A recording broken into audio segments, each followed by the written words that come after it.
So the whole idea with our product is since it's a platform, people subscribe to it. I always hated the term, we'll send you a loaner, and then you send us the equipment back and we'll fix it, then we'll send you back and you send our loaner back. No, it should be less fiddling for vets, more practicing. Practice what you're doing. The tech stuff, let us deal with it because that's not your area. Why should we aggravate you with stuff and things like that? And so we'll replace the equipment.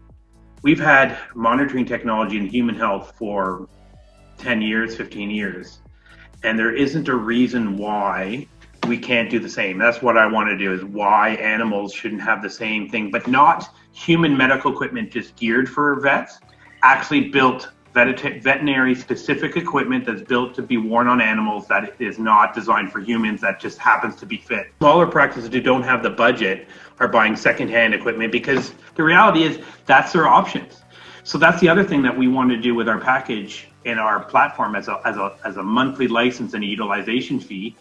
Everyone from the single practice up to the hospital groups and stuff can afford it. The bottom line is we wanted to make something that we knew that we would put on our own animals, and then if they have to go to the vet, they're being looked after and being monitored 100% because there's no reason they shouldn't be monitored.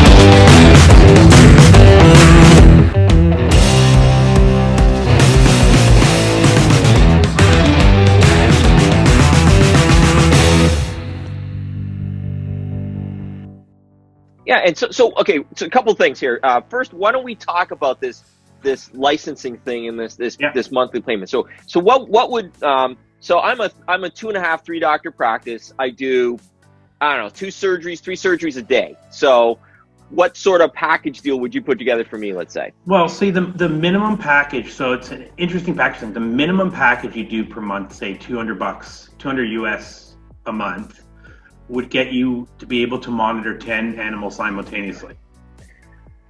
And then what we do is there's a utilization fee, which is roughly around $35 a day for a 24-hour period. So it means when you put a device on, if you use it for 5 minutes or an hour or whatever, it's a $35 fee. If after that hour you put on another animal, there's no other fee until that 24-hour kicks on. So you can use it as much as you want or as little. And fundamentally, when you're doing wellness checks, why aren't we doing, this is a part of the whole, now you can get baseline vitals every checkup and trend them and see with our global data, how does this breed compare to the global trend of the exact same breed with the same characteristics and variables? No, and that's amazing. And we talked about that right when at check-in. So the pet gets greeted and things put on their tail and they go in the room, and whether they're sitting out there in the waiting room waiting for us to get ready, right? Or just even the check-in. My typical, the technicians will check a patient in and they'll go over a questionnaire period, and that takes anywhere from 3 to 8 minutes, let's say, right? That's 3 to 8 minutes of monitoring. That's phenomenal. And I think that data. And then when you go in, now you have something to look at over a period of time, not just the static health check of that one moment where they could be stressed, they may not be stressed. And, as my brother said, when you're sometimes doing a physical on a cat that requires 2 technicians and yourself, you're not going to get a really good vitals heart rate check because it's stressed beyond. And wouldn't it be great that you put the product on they're with your owner sitting outside and they're not stressed to the point where they're in the office now. So you can actually see, their heart rate is normally higher or lower or whatever. And stuff like that. So no, I think that's phenomenal. What about home applications? So can you actually send a unit home? For example, if you have a cardiac patient, or you want to, when you do get the gyros working, everything, you want to see mobility for post surgery or arthritic patients. Yeah, so I have a plan that will be able to, the vet with his current equipment will be able to send the product home. We will have a hotspot, so it will connect via Wi-Fi to the hotspot and then still connect to the vet practice, so the vet still be able to monitor. And then, because our product can run 5 days consecutively on, it gives you flexibility to how long it's going to be there. The only thing is how long the hotspot's power is. That's a different story. But the device itself will run for 5 days consecutively. So we will be using, like for heart rate monitoring and that, for post-surgical, where the animal's good enough to recover at home and you still want to monitor, as you said, with the gyros and that, maybe put an alarm if the activity level goes beyond a certain level when they're not supposed to be moving that much. Or even when you're doing a surgery on an animal for the first time and prior to surgery, you may send the equipment home a week early, get some good baseline data of where they're at, so that when you do the surgery, you have some data to compare to what recovery should look like. Because if it's a dog you've never seen before in that, or a breed you've never seen, how are you expected to, you're only going to go on the averages and things, and at least this gives you a way to give you some foresight on what you're going to deal with. And applying this unit, it's simple, right? It's like you can. It's very easy. Okay. It goes on the bottom. We say shea, but I've had it on dogs. Like I put it on Malamutes and Huskies and Samoyeds without shaving, and it's fine. And it's just got like a very easy strap that goes over top. Our key thing was the product should be able to be put on the tail by one person with one hand. Oh, okay. Like as simple as possible. Now, I'm not going to say not all dogs won't squirm the first time you try to put it on their tail because they're not sure what you're doing. My dogs, on the first time, didn't know what I was doing. Now, they're like, okay, whatever. It's like putting the collar on the first time. Even cats are like, what are you doing? And then you're done, and they're sitting there going, oh, you didn't do anything. Okay. Yeah, no, that's awesome that it's so comfortable to be worn. Mm-hmm. Yeah. Now, go ahead. You're mentioning earlier about how some of your vets' ears are, about small animals and things like that. And actually, one of the talks, I was going to answer, like we asked at the end of our talk, if there's any questions. There's no one asking any questions. And I'm about to like cover my mouth and go, what if the dog didn't have a tail? Okay, excellent question. Because it's fundamentally, if our product goes on the tail, not all breeds have tails. So what do? It can go in the back femoral artery, like strapped to the back leg, and it works fine there. We've had it running on different breeds that don't have tails, and there was no problem. Yes, it does get in more interaction. The dog can get at it easier than say where the tail is, but it doesn't have a problem. But I've had it on for size. I've had the product itself is the same size, but the straps change depending on the diameter of the tail and that. And I've put it on puppies who are getting neutered and spayed to kittens and stuff. It's challenging, but it still works. So you put it on and you can strap it. And look, our straps work. It's not going to stop vets from putting vet wrap. I know vets love their vet wrap. I know it. It doesn't matter.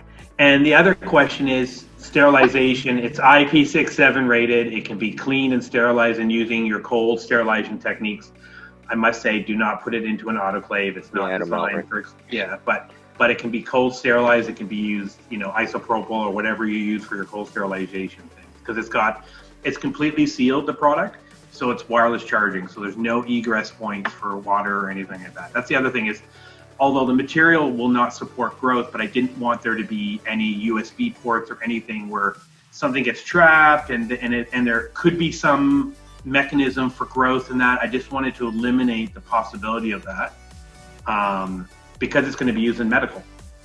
Yeah, no, that's awesome. And so how do you charge it?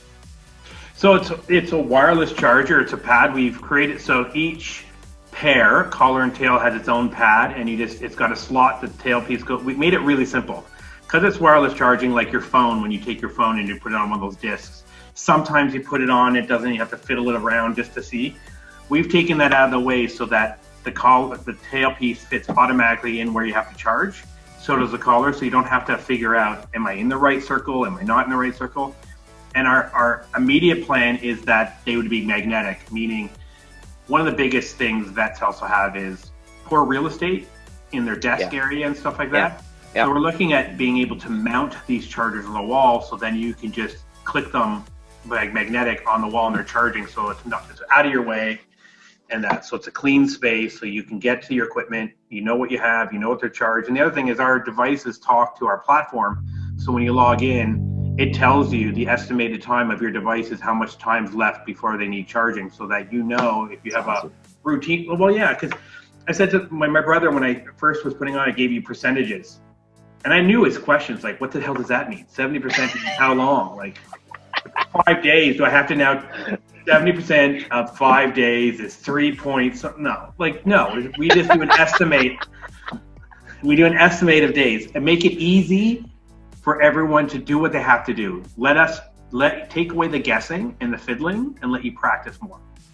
You know, I'm laughing because your brother's questions were probably like, he's probably your worst critic, which is your best client, right? Best client, because when I talk to you, like you're basically crossing your T's and dotting your I's, and you're telling me like, we thought about this, we did it this way, we did it this way.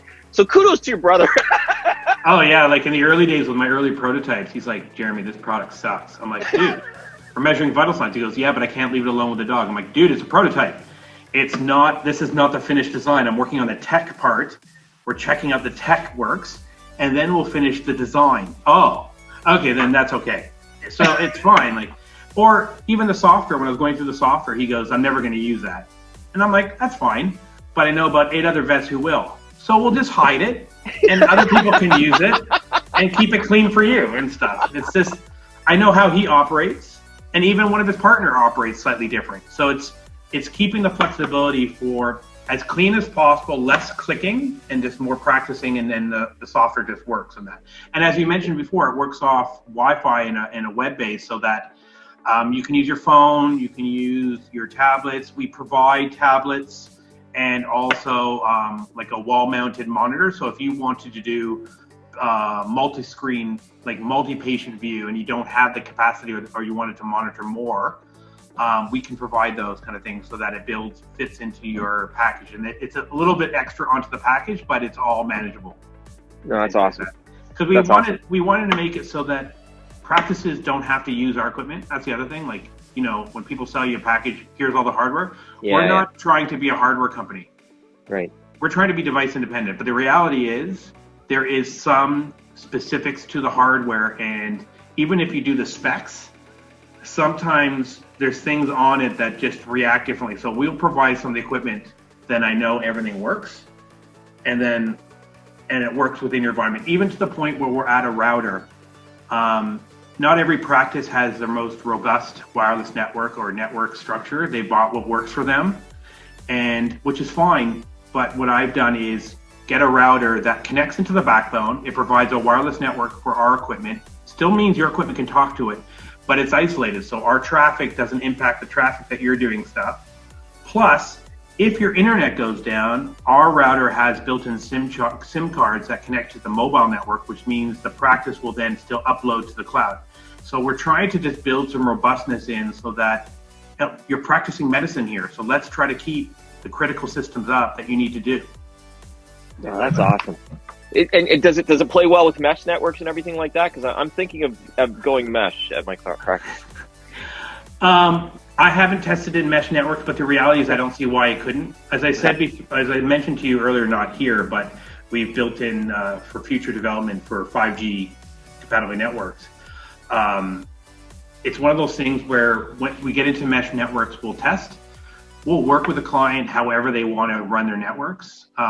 Because the reality is everyone's going to have something slightly different. That comes from my background in human health. You know, we used to joke, oh, it's a standard package. Never. I never put a standard package in a hospital or something. There's always something different.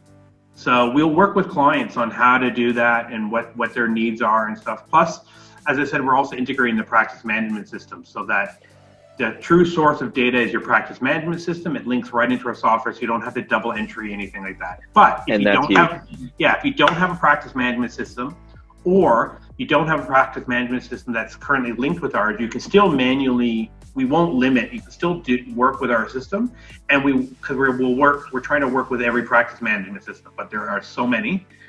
They're all generally do the sort of same thing, but they're all different in that sense. So it's not the easiest process, but my big thing is no matter what system you use, you should be able to practice and get the same information, because our big thing, as I was mentioning in New York, is the post-data analysis is key.